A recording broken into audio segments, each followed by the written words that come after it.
Quand est-ce que je serai remboursée? Puis-je faire une cure thermale cette année? Je pars en vacances à l'étranger. Est-ce que ma mutuelle voyage avec moi? Vous avez toujours plein de questions pour nous. Et c'est tant mieux, car nous sommes là pour y répondre. Téléphonez-nous ou demandez à être rappelé. Tout est clair et précis sur notre site. Une mutuelle qui vit avec vous, votre quotidien, c'est ça une mutuelle qui va bien. Venez, cliquez, on en parle.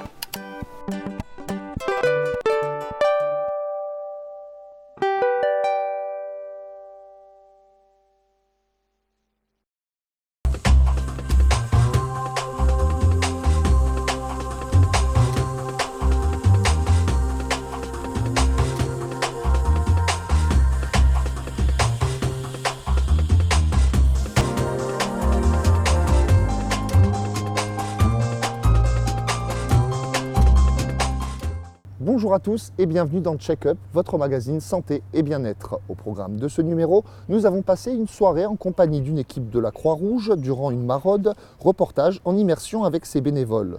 La ville de Voisins-le-Bretonneux a mis en place une mutuelle de village, une mutuelle réservée aux travailleurs et aux habitants.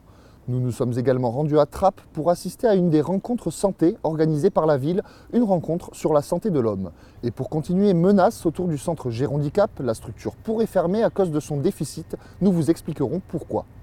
Mais pour commencer, depuis 150 ans, des hommes et des femmes s'engagent à la Croix-Rouge en offrant leur temps et leur énergie pour venir en aide aux nécessiteux. Sur Saint-Quentin-en-Yvelines, des bénévoles s'activent et se relaient chaque semaine pour porter assistance aux populations en difficulté dans le secteur. Séphora Namani et Camille Lambert ont accompagné certains d'entre eux qui participent aux maraudes, ces tournées nocturnes auprès des sans domicile fixe.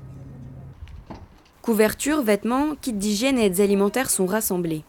Il est 19h30, Michel et son équipe, bénévoles de la Croix-Rouge de Saint-Quentin-en-Yvelines, préparent leur maraude. Objectif : apporter une aide d'urgence à des gens qui en ont fait la demande dans la journée. C'est soit des aides locales, en aide alimentaire, vestimentaire ou d'autres choses, psychologiques des fois, on vient parler simplement. Et puis éventuellement, s'ils en font la demande, on peut les emmener dans un hébergement. Sur les Yvelines, je crois qu'il y a 80 places d'hébergement qui sont gérées par la Croix-Rouge. Et donc on les transporte jusqu'aux hébergements s'ils en ont fait la demande. 20h, la voiture est chargée, il est temps de partir. Bon, je crois qu'on n'a rien oublié. Hop. L'essentiel, parce qu'il va faire froid. Il risque de faire froid. Oui, donc nous sommes prêts à partir. Un appel avant de partir à la régulation pour connaître la première destination. Direction Mantes-la-Jolie pour apporter des soins de première nécessité. Cet homme vit dans la rue depuis plus de 25 ans. On a dit un kit d'hygiène? Oui. Couverture? Ah, il a déjà une veste. Il veut une soupe, ça? Il veut une soupe, je sais pas. Non, il veut rien manger. Vous voulez rien manger? Non, il a déjà eu plein de trucs. Ça peut nous permettre de parler, on peut leur demander des soins comme s'ils ont pour mon œil avec des collets ou du sérum physio, puisqu'il faut plutôt des compresses. Souffrant d'une importante infection à l'œil gauche, des soins lui sont régulièrement prodigués. La Croix-Rouge a aussi la possibilité de le transporter aux urgences.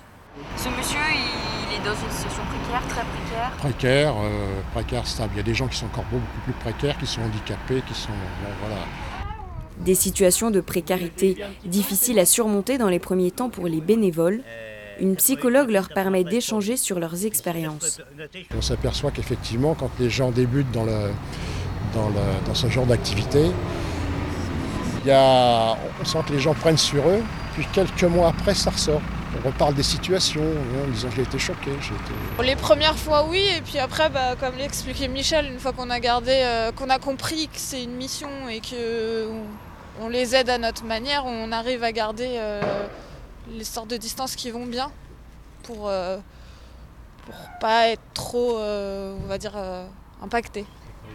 Parce que ça reste quelque chose de difficile. Avec des tables et de l'eau en des animaux, aussi des alligators. Nous allons 13 rue des Closeaux. À Mantes, toujours? Toujours à Mantes-la-Jolie. Parfait. Et on fait un transport vers Satory. L'homme n'a pas souhaité être filmé et sera bien déposé au centre d'hébergement d'urgence de Satory, qui accueille 38 places. Il est maintenant 23h30. La maraude s'arrête. Les différents équipements sont reconditionnés pour la prochaine fois. À minuit, tout est en ordre. Les bénévoles rentrent chez eux. Michel Bernard ferme le centre Croix-Rouge de Guyancourt, avec l'espoir d'avoir été utile ce soir et une motivation toujours aussi forte pour recommencer le mois prochain. C'est la nouveauté de ce début d'année à Voisins-le-Bretonneux. La ville vient de mettre en place une mutuelle de village exclusivement réservée aux habitants et aux personnes travaillant dans la commune. Objectif annoncé, faciliter l'accès aux soins avec des tarifs préférentiels. Les détails avec Michael Elmidoro et Florent Lamotte. Une mutuelle de village pour faciliter l'accès aux soins à Voisins-le-Bretonneux, c'est la mesure phare annoncée par la maire de la commune Alexandra Rosetti pendant ses vœux vendredi dernier. Objectif de ce dispositif, permettre aux Vicinois et aux personnes travaillant à Voisins d'être couverts à des tarifs préférentiels négociés par la ville. C'est souvent la première économie que les gens font sur leurs dépenses. Ils suppriment la mutuelle et on sait bien qu'avec les problèmes de santé qu'on peut avoir une mutuelle, c'est vraiment capital. Donc on s'est dit qu'en se regroupant, comme l'ont fait d'autres villes, eh bien on pourrait, être plus fort et avoir des bons tarifs. Pour développer ce projet, un questionnaire a été lancé dans la ville pour identifier les besoins des habitants. Les frais d'hospitalisation, d'optique et soins dentaires ont été plébiscités par les Vicinois. Ce qui nous intéresse, mon épouse et moi, c'est le prix. Je trouve que l'initiative de la mairie est une bonne chose. Cette mutuelle de couverture santé, c'est ce qui prend des cours relativement importants et de plus en plus importants chaque année. Et donc, je crois que c'est quelque chose qui préoccupe beaucoup les retraités, ce qui est mon cas. Donc voilà, c'est pourquoi ce dossier m'intéresse énormément. À l'issue d'un appel d'offres, la mutuelle prévoyance des salariés MPS a été retenue par la municipalité. La cotisation mensuelle individuelle démarre à 58,50 € par mois pour les 50 ans et plus. Le tarif est à 25,40 € pour les moins de 30 ans. Disons que la comparaison qui a été faite par Voisins-le-Bretonneux, ils ont trouvé nos cotisations adaptées par rapport aux prestations, contrairement à d'autres propositions qui leur étaient faites. Pour plus d'informations, la mutuelle propose des permanences. Le prochain rendez-vous est fixé le 27 janvier prochain à la Maison des Associations.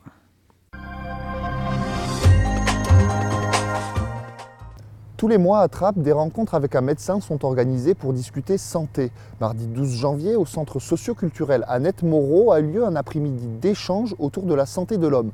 Les participants ont pu approfondir leurs connaissances sur l'organe génital masculin et son fonctionnement. Reportage.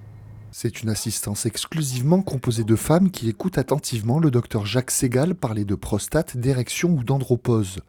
L'objectif de cette rencontre autour de la santé de l'homme, expliquer au public l'organe génital masculin et son fonctionnement. Elles ont plus d'informations sur l'anatomie de la femme que sur l'anatomie de l'homme et elles savent très peu de choses sur la sexualité de l'homme et sur les mécanismes qui permettent les rapports sexuels. Pourtant ouvertes à tous, ces rencontres accueillent généralement un public féminin venu chercher des informations utiles qui leur permettront de mieux comprendre leurs conjoints ou leurs enfants. Pour beaucoup de femmes, quelles que soient les cultures, c'est difficile de voir des images du sexe de l'homme, d'entendre parler de comment ça fonctionne, etc. Mais si on fait ça de façon détendue et respectueuse, eh bien, il n'y a pas de raison non plus de véhiculer des tabous parce que ce sont des tabous. Le but du docteur Segal, faire tomber ces tabous par la parole en expliquant même certaines pathologies. Au début, les questions sont timides mais toujours pertinentes. Un premier pas difficile, mais aujourd'hui, c'est Vénus qui l'a fait vers Mars. Le centre Gérandicap est en danger. Le pôle gérontologique implanté depuis 2009 dans le domaine du Mérentais affiche un déficit de 40 000 €, une dette due à des retards de loyer. Conséquence, la structure pourrait fermer dans les prochains mois. Un reportage de Michael Elmidoro et Simon Olliel. Le pôle Gérandicap pourrait fermer ses portes courant 2016. La structure gérontologique située à Magny-les-Hameaux fait face à des difficultés financières. Le centre spécialisé dans l'aide aux personnes en perte d'autonomie affiche un déficit de 40 000 €. La raison, le loyer demandé par 50 ans en Yvelines, le propriétaire des lieux, serait trop élevé. Ce loyer correspond en quelque sorte à un loyer pour une structure marchande. Des gens qui effectivement font un travail sur lequel ils gagnent beaucoup d'argent. Ici, nous sommes dans une structure sociale. Et effectivement, on ne gagne pas d'argent. Aujourd'hui, la situation est compliquée, d'autant que certains partenaires se retirent. Donc là, l'effort qui va être porté par l'agglomération, c'est tout simplement de dire qu'on va essayer de trouver un nouveau loyer pour que tous ceux qui souhaitent rester dans Girondicape puissent le faire, mais aux conditions que nous avons fixées.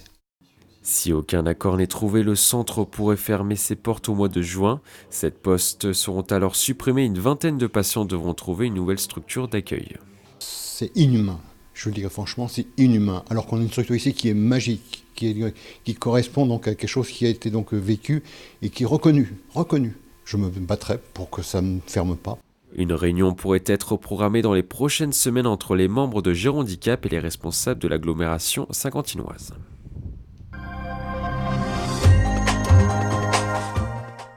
Et pour terminer, voici l'agenda. 2 dates à retenir. Tout d'abord, l'UFR des sciences et de la santé accueille une après-midi d'échange destinée aux professionnels de la santé souhaitant s'installer dans les Yvelines ou le Val d'Oise. Pour y participer, rendez-vous à l'UVSQ le jeudi 28 janvier à 14 h. Et puis le mercredi 3 février, la maison de quartier Auguste Renoir de Guyancourt organise une soirée débat entre parents et professionnels pour comprendre et accompagner les enfants souffrant de troubles 10. N'hésitez pas à vous inscrire en téléphonant. Voilà, Check-up, c'est maintenant terminé. Quant à moi, je vous donne rendez-vous dans 2 semaines pour un prochain numéro. Et d'ici là, prenez soin de vous.